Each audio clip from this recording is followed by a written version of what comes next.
B-Sharif Production. Hauwa hallir yar gwangwazo, yau ni na diga miki lambar yabo.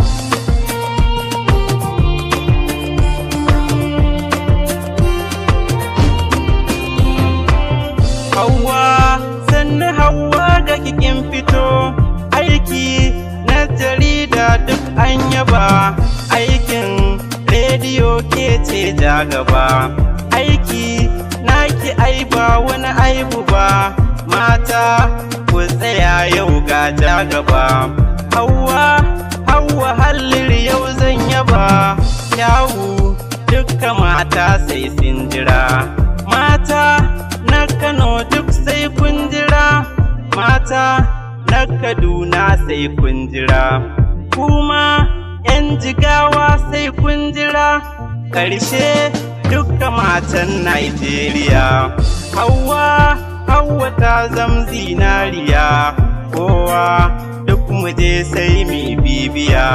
Rediyo ta faras mita 16, aiki na ku duk mu ma tallata. Hauwa hallir yar gwangwazo.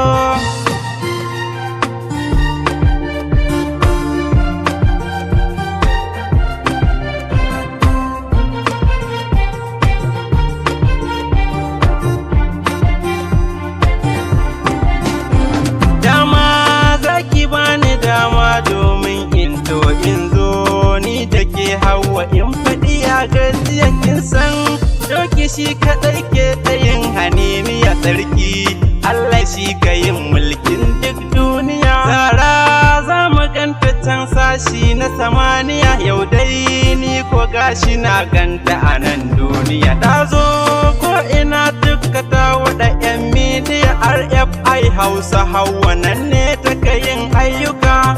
Kuma duba ta Hauwa'u mai bajinta ce, na faɗa zan ƙara Hauwa'u ita ta yi fice. Na gani na koka 'yan mata da ku zo ku fice, ko gurin shagalinki Hauwa'u za na zo na tsaya. Maƙiya a wajen ki wallahi za mu sa tsama. Kai malam wai ina take taka, ni ta wa Hauwa halirce, ni ki ban dama Hauwa'u yaushe zan ganki. Idan ina waƙarki Hauwa'u ba na san birki, ga uwa ta marayu Hauwa'u mai basira ce. Hauwa'u hallir gwangwazo, gani Yusuf